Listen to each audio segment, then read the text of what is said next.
Pwede bang kumuha ng multiple clients as a freelancer? Pwede bang mag-apply sa iba't ibang agency as a freelancer?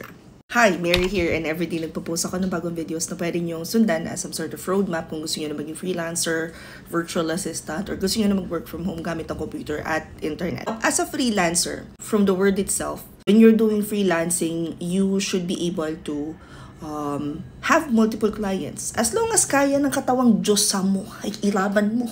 Pero, the question is, there's always this limit when it comes to multiple. When you say multiple kasi, it could be 3, it could be 5, it could be 10. I even saw someone saying that they have 12 clients. And kaya nga ba yun? I actually have quite a few clients sa sarili ko na personal. Yung agency namin, meron kami dong mga reps na may multiple clients. And it really depends. So, isa-isahin muna natin ha. Personally, can you have multiple clients?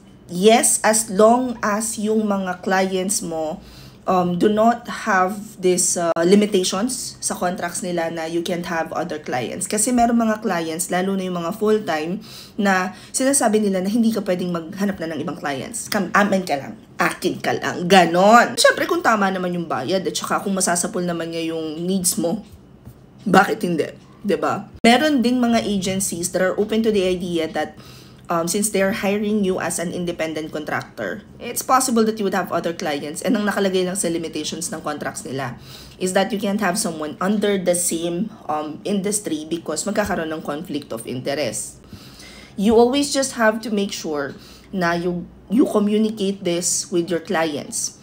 But you do not offer this sa interviews ng, alam mo yung ikaw mismo yung, I have another client kasi hindi kita matitake ng full-time, ganon.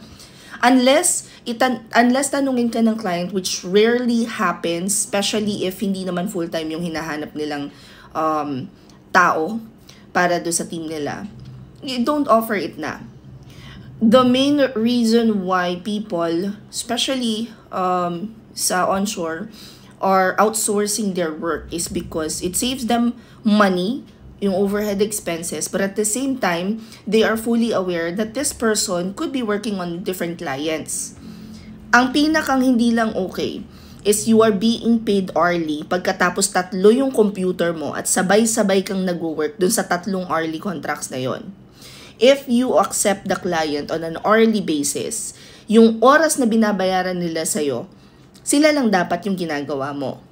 Ang tawag kasi doon is moonlighting. Ibig sabihin, meron ka ng isang hourly na contract, pagkatapos nakuha ka pa ng ibang hourly contract. Now, sa agencies, mas madali siya. Pwede kang mag-apply sa lahat ng agencies. Applyan mo. Pero pag natanggap ka na sa isa, you have to, again, go back and ask or check yung contracts. Pwede ba akong tumanggap ng work from other agencies? Kasi for the most part, I think base sa nakikita ko requirements ng mga agencies, is pag natanggap ka sa kanila, hindi ka na pwedeng mag-work ng similar na parang lines of business. Similar na LOB ng client nila kasi nga conflict of interest na yung tawag doon. I would highly recommend this. Kung magsisimula pa lang kayo, applyan yung lahat. Meaning, mag-a-apply kayo sa mga platforms na kagaya ng Upwork, online jobs, hanap kayo ng client sa LinkedIn. Mag-apply din kayo sa lahat ng agencies. But the goal is for you to get used to the parang environment. Yung ma-expose kayo ng ma-expose sa napakaraming interviews up to a point na tinanong na yun sa akin sa ganito. Ito, sagot dyan. Yung sanay na sanay ka nang makipag-converse, yung sanay ka nang makipag-usap, sanay ka nang i-present yung skill set mo doon sa mga businesses or sa mga agencies hanggang sa makahanap ka ng mga willing na tanggapin ka. Tapos bibigyan ka niya ng job offer. Ngayon, eto na ang masaya dyan. Kapag nasa harapan mo na yung mga job offer, saka ka ngayon mamili. And kung bago ka pa lang, wag mo munang pangarapin ng multiple clients. Isa-isa lang. Master one. Isa muna. Kasi kapag halimbawa, first time mo maging freelancer, tas 5 kagad yung clients mo, yung utak natin, it's not wired to handle multiple things all at the same time.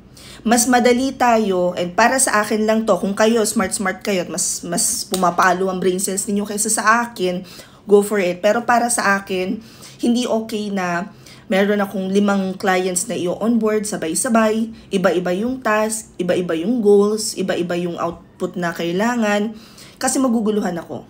Sabi nga nila, you can't serve 2 masters at the same time. Pero kung kaya mong magsagwan sa 5 river ay haladali. Ganyan, kanya-kanyang diskarte talaga yan. Depende na lang kung kaya nyo. Also, never forget that even if mukha tayong pera and we're working for that money, honey, huwag nyo kalimutan magpahinga. Kasi ang nagiging problema at ang pinakang problema talaga ng mga babies ko na nagmo-multiple clients na is tulog.